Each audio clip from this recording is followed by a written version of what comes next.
Hey everyone, welcome to Mountain Beast Mysteries.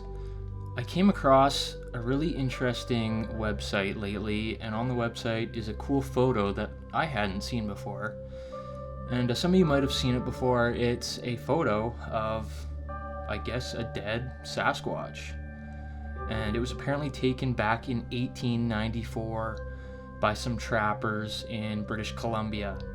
Now, you can see on this website here, there's a whole write-up done. Apparently it was done by some dude who was on Ancient Aliens. In this picture here, you can see there's a write-up behind the photo, on the backside of the photo, saying that it was taken by the Yalakom River around Liliot, BC, and, well, that's an error. It's actually the Yalakom River, and it's Lillooet, BC. And I don't know, maybe the trapper, it's hard to tell on the back of the photo because the resolution here is so low what it actually says, if it's Lillooet or Yalakam or Yalakam. But I've been to Lillooet many times, and my grandparents used to have a place there, so I've done a lot of exploring up in that area, and it is some wild country. It's a very hot place in the summer, very hot and dry. But they do have their winters, they get a lot of snow in the winter. And it's just a really cool place. There's lots of history in those areas as far as gold mining goes. There's lots of, stories of abandoned gold mines and just crazy things. And actually, back, I think, how old was I? 13 or 14, I was out there. And we ended up finding this abandoned mansion in the middle of the woods. And it's known as Walden North, and that's a whole nother story. It's supposed to be some apocalypse-proof mansion that this millionaire built to, withstand nuclear fallout.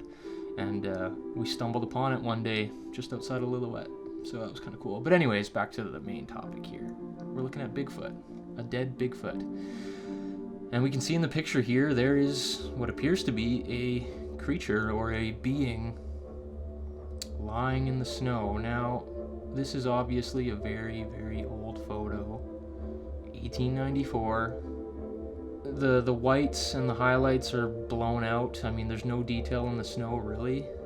It almost looks as if this creature was just cut and pasted on there, but, I think it's just because the highlights are blown out. But, we have a really long torso, and it kind of looks weird to me, but I've never seen a Bigfoot before, so I have no idea. There's no detail in the face, you can't really see anything, and it almost looks as if the hands are kind of like paws. They kind of look like paws. Now, I've heard lots of reports, and I've seen photos of hand casts, like plaster casts, and in all of them, the fingers of the Sasquatch are really short. I've seen this in casts, and I've read stories. There was a story I featured in WILDMAN, the Bigfoot Odyssey, where, this creature was shot in Manitoba by a hunter many years ago, and I'm pretty sure the hunter has passed away quite a while ago.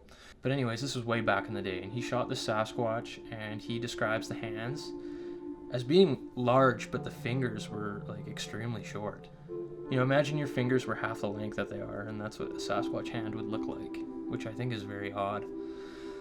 But maybe that's why these look like paws. Who knows? I mean, what we can see in the photo is that whatever this creature is not that big. It's actually quite small. And we can tell because, there's a tiny little tree here, and there's a set of snowshoes right beside it, and, I'm guessing these snowshoes are maybe 4 or 5 feet long. So, this would be, if this is a Sasquatch, it would be a juvenile. Why would these people hoax a Sasquatch? What was the incentive back then to hoax a Sasquatch? There's no internet. They're not going to make a video of this, or they're not going to post this picture all over the internet and get ad revenue from it or anything like that. Maybe they just wanted to be famous, I don't know, but I could see it being some other kind of animal, and they just laid it out in the snow in a certain way that kind of makes it look like a Sasquatch. I don't know what part of the head we're seeing here, like if it's the back or the front or the side. It's just really hard to tell. There's clumps of snow all over it. On the back of the photo it says they took the picture, and the guy that was in the picture went and stole them back from the forestry records from the Hudson's Bay Company. I believe his last name was Holiday. Don't know his first name. Never took all the pictures, only one, and took pictures of the rest. When they say they took the picture, I'm assuming they mean this Holiday guy from the Hudson Bay Company. But this photo isn't one that you see very often. Like, there's only a few stories done up on it, a couple other YouTube videos, I think. And if this is a real creature, you know, where is it? What happened to it? That's a huge question. If it is a Sasquatch, you'd assume they would have taken it, and I don't know if they would have. You know, it was a fur trading business. So did they skin it? Did they stuff it? Did they make a statue out of it? I don't know. If it's out there, it'd be really, you know, crazy to come across it. You know, but there's a chance it's another kind of animal, like a wolf or a mountain lion or something like that. And it's just laid out on the ground in a way to kind of make it look like something else. You know, or maybe it's just a person wearing a bunch of furs. They are a fur trading company, they have furs. Maybe they just wrapped the guy up in a bunch of fur and laid him out on the ground to make a hoaxed photo. I mean, it says here in this article that photography wasn't, you know, very popular back then, and it wasn't. It was, you know, just the beginning as far as photography goes. And so, you know, a camera and a person that knows how to use it would be hard to come across. So maybe they had it there set up for, you know, a specific reason, which was a hoax. I don't know. Or maybe it was just so spectacular, this Bigfoot creature that was shot, that they brought in a photographer and they got a photo of it. But, you know, it kind of seems like whoever the photographer was took these photos without, you know, the actual company knowing that they took them, and that's why they took the photographs away. Anyways, it's very interesting. There's a lot of these Bigfoot body stories floating around. You know, the one that I kind of got caught up in was the Columbus Day storm Bigfoot body back in 1962. And I had made a few videos on that a while ago, and I actually stopped making videos on it. I kind of just dropped it all of a sudden.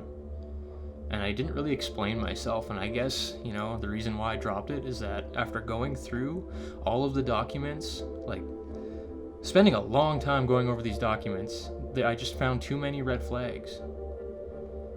And, you know, there's a bunch of people that are currently still probably doing research on it who were in communication with me, and I know they're still watching my videos. But, you know, nothing against you guys. I'm not going to explore that topic any further. You know, there's just too many things that didn't add up to me, and things that seemed fabricated. I mean, a lot of the documents that were written up looked to be written by the same person. Like, they were written in the same kind of way, and they were just very similar. And there was also a document that was, you know, part of the story. It was supposed to be like a pamphlet that was, you know, handed out to forestry workers, and it would, you know, explain to them what to do in case they ran into one of these creatures. Well, I found an actual forestry document, and it was explaining, you know, what to do in case you ran into dangerous wildlife. And whoever wrote up this Bigfoot pamphlet thing basically just pulled from this real forestry document about like a real dangerous wildlife and made up a bunch of stuff and kind of combined it together to make this pamphlet up. It just, to me, it looked 100% fabricated, and that was enough, you know, to get me to just drop the whole thing. I don't want to get caught up in anything like that. If I see too many red flags, or if I see things that I think are really obvious, I'm just going to drop it. So that's why I haven't made any more of those Columbus Day Bigfoot body videos. You know, it was kind of an interesting story at the time, but, you know, too many red flags. And then, you know, a lot of these Bigfoot body things are hoaxes. You know, you got the whole Rick Dyer situation back, you know, 4 years ago or so. You know, he did a couple hoaxes and they were really bad. And usually it turns out that these Bigfoot body things are not real. So I am skeptical of this image. And, you know, I don't know. I know everyone back in the day who was trapping or mining for gold just wanted to get rich quick. That's why they were doing it. So, you know, it's hard to say. But anyways, that is my take on this story. You know, I'll have a link below to the website in the description. Like I said before, if you haven't seen WILDMAN, the Bigfoot Odyssey yet, go check it out at realhouse.org. The link for that is also below. If you guys know of any other stories where a Bigfoot body has been found or photographed or a Bigfoot has been shot, let me know about it, because I would love to hear it. I like these stories, even though, you know, the vast majority of them are fake.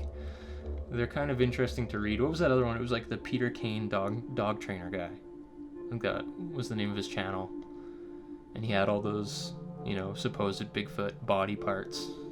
Well, clearly, you know, it even says on this channel that he's a comedian. And, you know, I know for a fact it's a hoax, but, you know, that's just another one. And a lot of people get caught up in that, and they just get too excited right away, and they start believing it. And it's kind of it's dangerous. Like, it's easy to carry out hoaxes with the internet. And, you know, with video cameras, it's incredibly easy to fabricate stuff. So you got to be very careful in what you choose to believe. But anyways, that's all I got for you guys today. Thanks for watching this episode of Mountain Beast Mysteries. We'll see you next time.